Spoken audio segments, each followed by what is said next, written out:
Seattle just made history. In the last hour, council members voted 6-1 to add caste to the city's anti-discrimination ordinances. Caste is a class structure that a person is born into. KOMO's Denise Whitaker further explains caste and the arguments for and against this controversial legislation. The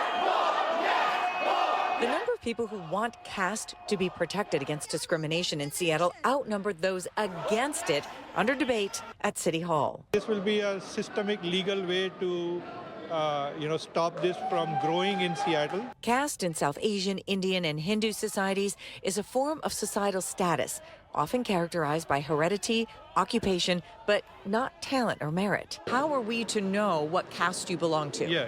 So good question. So caste doesn't have visible markers, very much like, sometimes gender or sexuality. My last job was general manager at the Sheraton Hotel in Bellevue.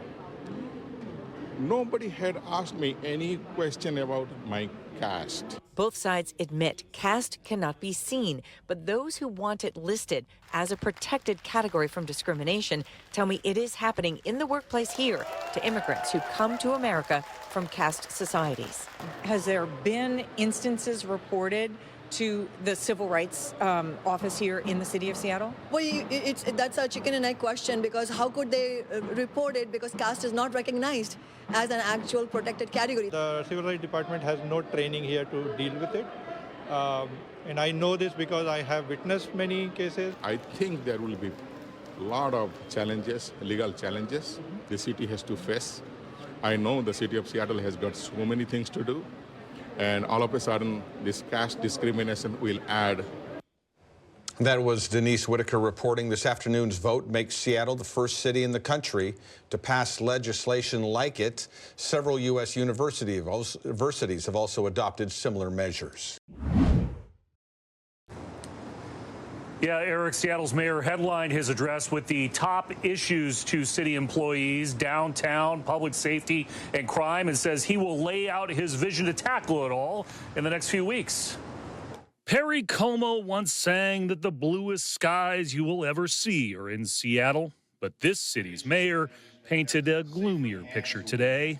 And our plan recognized that downtown safety concerns are they're real. Rare for a big city leader, Mayor Bruce Harrell acknowledged there are real challenges with crime and activating the central business core in his annual State of the City address. We're not afraid or intimidated to enforce the law and to make arrests when people cause damage to the fabric of our neighborhoods. Harrell's speech went heavy on the topic as he promised to issue an executive order to curb fentanyl use and roll out a downtown activation plan that could involve a massive rezone of office space to residential occupancy.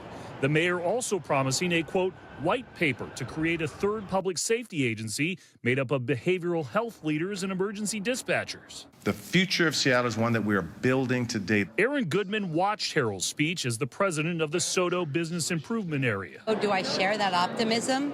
Cautiously. And I want to be a part of the vision of Seattle that he sees. We know our police resources are limited. So if there is another alternate response, I'm very supportive, but we need to have it be equal and work with our police department. Do you think it's doable at this point? I think it is. Executing it all will be the next challenge to lift the fog of adversity that has hung over the city as of late. Tonight, a Bellevue man could face murder charges. He's accused of stabbing 4 people and killing 2 of them in Kitsap County. It happened at an addiction recovery home along Central Valley Road east of Silverdale. Police got a call last night just before 9 o'clock saying that multiple people inside that home had been stabbed. When deputies arrived, they say they found the suspect crawling away in the brush near the home, still holding a butcher knife. A 51-year-old Kitsap County man and a woman who was visiting him died at the scene. The 2 other residents who were stabbed were flown to Harborview with life-threatening injuries.